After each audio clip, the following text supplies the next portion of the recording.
राम जी की सेना चली, राम जी की सेना चली, रावण को जीतने चली, राम जी की सेना चली। वानर भालू जोश में नाचे, आगे है बजरंग बली। राम जी की सेना चली, राम जी की सेना चली।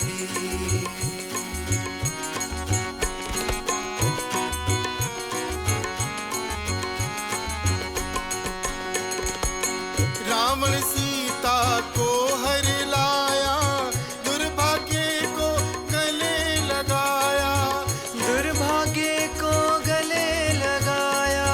मौत अब है आगे खड़ी, मौत अब है आगे खड़ी, मेरे राम जी की सेना चली, राम जी की सेना चली, रावण को जीतने चली। राम जी की सेना चली, राम जी की सेना चली। राम लक्ष्मण जानकी जय बोलो हनुमान की, राम लक्ष्मण जानकी जय बोलो हनुमान की। माँ भारती को प्रणाम, हिसाली वाली मैया के चरणों में प्रणाम और पावन चिंतन धारा आश्रम की ओर से सभी को जय श्री राम। राम जी की सेना चल दी है, यानी कि अब बारी है युद्ध कांड की।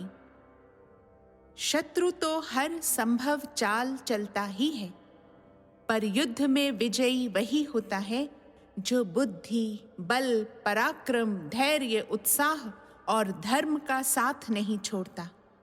यह कांड इसी सत्य को उद्घाटित करता है।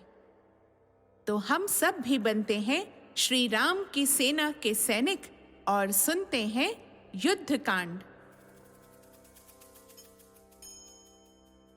ओम श्री गणेशाय नमः। ओम श्री सरस्वते नमः।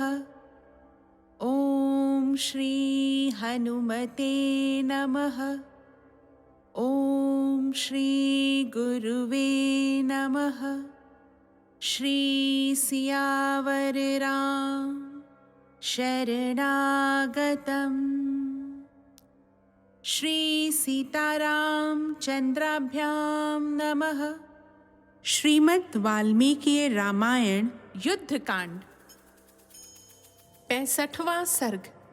कुंभकर्ण की रण यात्रा। महोदर के ऐसा कहने पर कुंभकर्ण ने उसे डांटा और अपने भाई राक्षस शिरोमणि रावण से कहा, राजन, आज मैं उस दुरात्मा राम का वध करके तुम्हारे घोर भय को दूर कर दूंगा। तुम वैर भाव से मुक्त होकर सुखी हो जाओ। शूरवीर जलहीन बादल के समान व्यर्थ गर्जना नहीं किया करते। तुम देखना, अब युद्ध स्थल में मैं अपने पराक्रम के द्वारा ही गर्जना करूंगा। शूरवीरों को अपने ही मुंह से अपनी तारीफ करना सहन नहीं होता। वे वाणी के द्वारा प्रदर्शन न करके चुपचाप दुष्कर पराक्रम प्रकट करते हैं। महोदर, जो भीरू, मूर्ख और झूठे ही अपने को पंडित मानने वाले होंगे, उन्हीं राजाओं को तुम्हारे द्वारा कही जाने वाली ये चिकनी चुपड़ी बातें सदा अच्छी लगेंगी। युद्ध में कायरता दिखाने वाले तुम जैसे चापलूसों ने ही सदा राजा की हाँ में हाँ मिलाकर सारा काम चौपट किया है। अब तो लंका में केवल राजा शेष रह गए हैं। खजाना खाली हो गया और सेना मार डाली गई। इस राजा को पाकर तुम लोगों ने मित्र के रूप में शत्रु का काम किया है। यह देखो, अब मैं शत्रु को जीतने के लिए उद्यत होकर समर भूमि में जा रहा हूं। तुम लोगों ने अपनी खोटी नीति के कारण जो विषम परिस्थिति उत्पन्न कर दी है, उसका आज महासमर में समीकरण करना है। इस विषम संकट को सर्वदा के लिए टाल देना है। बुद्धिमान कुंभकर्ण ने जब ऐसी वीरोचित बात कही, तब राक्षस राज रावण ने हंसते हुए उत्तर दिया, युद्ध विशारद तात, यह महोदर श्री राम से बहुत डर गया है, इसमें संशय नहीं है। इसीलिए यह युद्ध को पसंद नहीं करता है। कुंभकर्ण, मेरे आत्मीय जनों में सौहार्द और बल की दृष्टि से कोई भी तुम्हारी समानता करने वाला नहीं है। तुम शत्रुओं का वध करने और विजय पाने के लिए युद्ध भूमि में जाओ। शत्रु दमन वीर, तुम सो रहे थे। तुम्हारे द्वारा शत्रुओं का नाश कराने के लिए ही मैंने तुम्हें जगाया है। राक्षसों की युद्ध यात्रा के लिए यह सबसे उत्तम समय है। तुम पाशधारी यमराज की भांति शूल लेकर जाओ और सूर्य के समान तेजस्वी उन दोनों राजकुमारों तथा वानरों को मार कर खा जाओ। वानर तुम्हारा रूप देखते ही भाग जाएंगे तथा राम और लक्ष्मण के हृदय भी विदीर्ण हो जाएंगे। महाबली कुंभकर्ण से ऐसा कहकर महातेजस्वी राक्षस राज रावण ने अपना पुनः नया जन्म हुआ सा माना। राजा रावण कुंभकर्ण के बल को अच्छी तरह जानता था, उसके पराक्रम से भी पूर्ण परिचित था, इसलिए वह निर्मल चंद्रमा के समान परम आह्लाद से भर गया। रावण के ऐसा कहने पर महाबली कुंभकर्ण बहुत प्रसन्न हुआ। वह राजा रावण की बात सुनकर उस समय युद्ध के लिए उद्यत हो गया और लंकापुरी से बाहर निकला। शत्रुओं का संहार करने वाले उस वीर ने बड़े वेग से तीखा शूल हाथ में लिया, जो सब का सब काले लोहे का बना हुआ, चमकीला और तपाए हुए सुवर्ण से विभूषित था। उसकी कांति इंद्र के अशनि के समान थी। वह वज्र के समान भारी था तथा देवताओं, दानवों, गंधर्वों, यक्षों और नागों का संहार करने वाला था। उसमें लाल फूलों की बहुत बड़ी माला लटक रही थी और उससे आग की चिंगारियां झड़ रही थीं। शत्रुओं के रक्त से रंगे हुए उस विशाल शूल को हाथ में लेकर महातेजस्वी कुंभकर्ण रावण से बोला, मैं अकेला ही युद्ध के लिए जाऊंगा, अपनी यह सारी सेना यहीं रहे। आज मैं भूखा हूं और मेरा क्रोध भी बढ़ा हुआ है, इसलिए समस्त वानरों को भक्षण कर जाऊंगा। कुंभकर्ण की यह बात सुनकर रावण बोला, कुंभकर्ण, तुम हाथों में शूल और मुद्गर धारण करने वाले सैनिकों से घिरे रहकर युद्ध के लिए यात्रा करो, क्योंकि महामनस्वी वानर बड़े वीर और अत्यंत उद्योगी हैं। वे तुम्हें अकेला या असावधान देख दांतों से काट काट कर नष्ट कर डालेंगे, इसलिए सेना से घिरकर सब ओर से सुरक्षित हो यहाँ से जाओ। उस दशा में तुम्हें परास्त करना शत्रुओं के लिए बहुत कठिन होगा। तुम राक्षसों का अहित करने वाले समस्त शत्रु दल का संहार करो। यों कहकर महातेजस्वी रावण अपने आसन से उठा और एक सोने की माला, जिसके बीच बीच में मणियां पिरोई हुई थी, लेकर उसने कुंभकर्ण के गले में पहना दी। बाजूबंद अंगूठियां, अच्छे अच्छे आभूषण और चंद्रमा के समान चमकीला हार, इन सब को उसने महाकाय कुंभकर्ण के अंगों में पहनाया। उतना ही नहीं, रावण ने उसके विभिन्न अंगों में दिव्य सुगंधित फूलों की मालाएं भी बंधवा दी और दोनों कानों में कुंडल पहना दिए।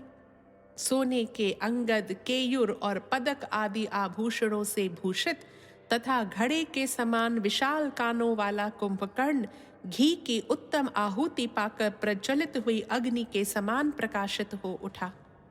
उसके कटी प्रदेश में काले रंग की एक विशाल करधनी थी, जिससे वह अमृत की उत्पत्ति के लिए किए गए समुद्र मंथन के समय नागराज वासुकी से लिपटे हुए मंदराचल के समान शोभा पाता था। तदनंतर कुंभकर्ण की छाती में एक सोने का कवच बांधा गया, जो भारी से भारी आघात सहन करने में समर्थ, अस्त्र शस्त्रों से अभेद्य तथा अपनी प्रभा से विद्युत के समान दे दीप्यमान था। उसे धारण करके कुंभकर्ण संध्या काल के लाल बादलों से संयुक्त गिरिराज अस्ताचल के समान सुशोभित हो रहा था। सारे अंगों में सभी आवश्यक आभूषण धारण करके हाथों में शूल लिए वह राक्षस कुंभकर्ण जब आगे बढ़ा, उस समय त्रिलोकी को नापने के लिए 3 डग बढ़ाने को उत्साहित हुए भगवान नारायण वामन के समान जान पड़ा। भाई को हृदय से लगाकर उसकी परिक्रमा करके उस महाबली वीर ने उसे मस्तक झुकाकर प्रणाम किया। तत्पश्चात वह युद्ध के लिए चला।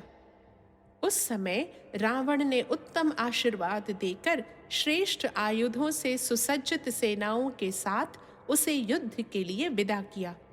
यात्रा के समय उसने शंख और दुदुम्भी आदि बाजे भी बजवाए। हाथी, घोड़े और मेघों की गर्जना के समान घरघराहट पैदा करने वाले रथों पर सवार हो अनेकानेक महामनस्वी रथी वीर रथियों में श्रेष्ठ कुंभकर्ण के साथ गए।